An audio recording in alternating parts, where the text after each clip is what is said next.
As part of our housing program, we have rolled out a program on ensuring that we have institutional houses that will be funded by our housing levy resources. We have many police stations that have now been built.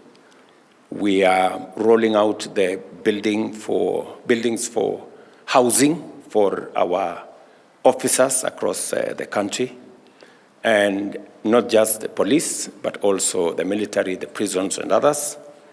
And under the housing program, we will be able to afford decent housing facilities for all our security men and women. So as we do it for the rest of the country, we are not leaving behind our security men and women.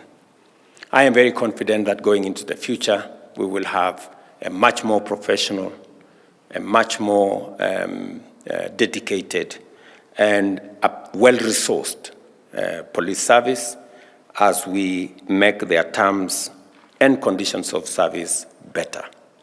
It is, of course, the expectation of the people of Kenya that as we extend resources in salary, in improving housing, in improving medical care, that the people of Kenya will equally be entitled to professional service that is fair, that is world-class, and I am looking forward to the leadership of the IG and your team to make sure that the people of Kenya get what they expect of our policemen and women.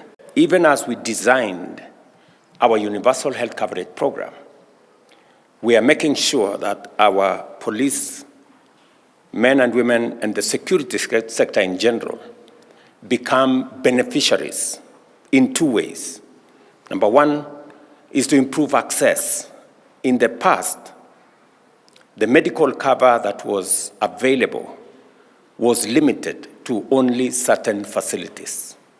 Under the current expanded universal health coverage in the Taifa Care program, there will be expanded access. In fact, access to medical care will no longer be limited to certain identified hospitals. In fact, officers and servicemen and women will be able to access medical services and attention from all hospitals, public, private, faith-based, different from the past. So access will improve, number one. Number two, we're also going to enhance the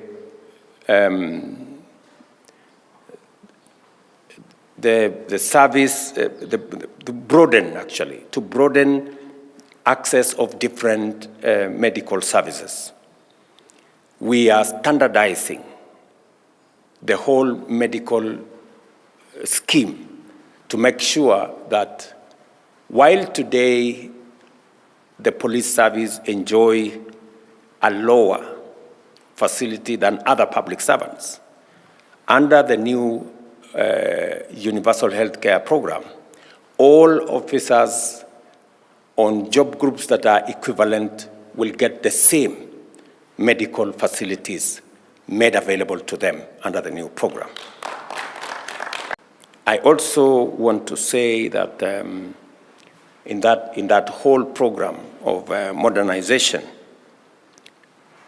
we will also be looking at police transport to make sure that we can accelerate response time for police action in different parts whenever citizens are in distress and whenever their property is at risk.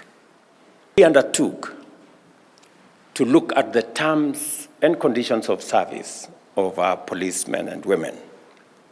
I'm very happy that the chairman here has said that phase 1 and phase 2 have already been rolled out, and I'm very confident that the incoming commission will work with the Ministry of Interior and the National Police Service to make sure that the remaining phases of salary increase for our policemen and women will be implemented in accordance with the timelines that we have already rolled out and that were recommended by the report of the task force that I set up. I'm also looking forward to the implementation of the police uniform program, which I have discussed with the IG here. And I'm confident that going into the future, we will make the necessary budgetary provision so that all our men and women in uniform, especially our police, are kitted properly. Indeed, there was an attempt at some point to remove the National Police Service Commission, which would actually have taken us back to the old days when promotions and matters police service were handled by agencies that did not have sufficient constitutional protection to be able to undertake those responsibilities. I am very proud that we managed to avoid derogation of what the Constitution had already provided for, and what the National Police Service Commission has achieved, in fact, validates the very reason that the Constitution was right in setting up the National Police Service Commission. I did undertake on my first day in office, among many things, to reinstate the operational and financial independence of the National Police Service, because it is not just important, it is necessary, but in my consideration, it was what was going to make the difference between running a professional police service and one that is influenced by other considerations. I am very happy that today the IG here and his team run the budget of the National Police Service Commission, determine what priorities they want, and work with the rest of government in making sure that the police service is well taken care of. I did also undertake, subsequent to the financial autonomy that was so important to the National Police Service Commission, that the government of Kenya was going to undertake a robust modernization program to equip the National Police Service with modern equipment and to ensure that the National Police Service, the men and women who serve in difficult situations, risky and dangerous situations, have the protection of and use of the most modern equipments. I'm very happy that there is tremendous demonstrable progress in the modernization program, and my commitment is that we are going to accelerate that modernization program so that we can make sure that every police officer that puts their life on the line has the protection, has the necessary equipment, and has the backing of the government of Kenya. Even as we acknowledge these successes, we also recognize the challenges that remain and demand our urgent focus and attention. Issues such as irregular police recruitment, budgetary constraints, and the need for a sustainable police welfare program must be addressed without equivocation. These are matters of national interest, and the government of Kenya is fully committed to implementing reforms that will ensure a motivated, well-resourced, and professional police service. The recommendations outlined in this report will be taken seriously, and I'm happy that you have presented copies to both the Deputy President and the CS Interior as the people who will take the front line.